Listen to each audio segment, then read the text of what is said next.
Maine lawmakers are set to go back to work in just a few months in the midst of one of the most divisive, highly charged political climates in memory. Add to that the fact that lawmakers are facing a mountain of unfinished business, and you've got a recipe for potential disaster. But as News Center's Zach Blanchard reports, there is a way to agree to disagree and keep it civil. What about the alt-left that came charging at the, as you say, the alt-right? The state legislator who posted a vulgar and threatening anti-Trump rant on Facebook. But the Speaker of the House and Senate President are not working on behalf of the Maine people. There's a lot of noise as politics become more and more personal. So what can be done to keep the conversation civil and politicians on track? I sat down with some unlikely experts. What's your favorite kind of cookie? Chocolate. There's nothing like cookies to start a good debate. I want to get 16.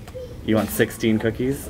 Wow. How many? And I want 5. 4-year-old Emma and 3-year-old Charlotte may not agree on the best cookie, but they still get along despite their differences. Cookies. If only it were as simple for politicians. In Augusta, after a dramatic state budget battle and finger-pointing in the midst of the first shutdown in Maine in decades, there is a lot of unfinished business at the State House. A total of 319 bills carrying over to the next legislative session, including issues like big energy and fighting the drug crisis.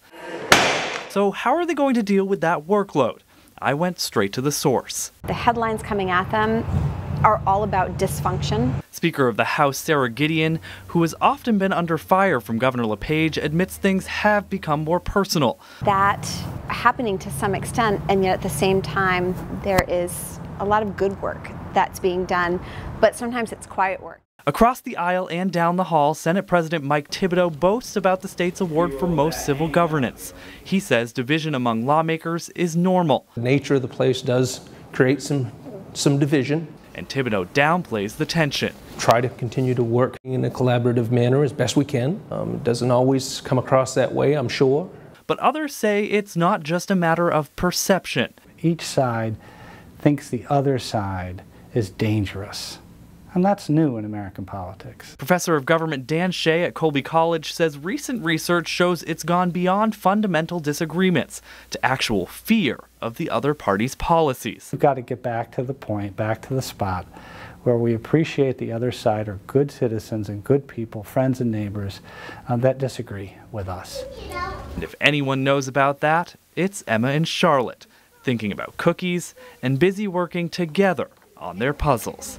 And gooey. Now, we also reached out to Governor LePage's office to get his take on how more can get done this next legislative session, but never heard back. For News Center, I'm Zach Blanchard.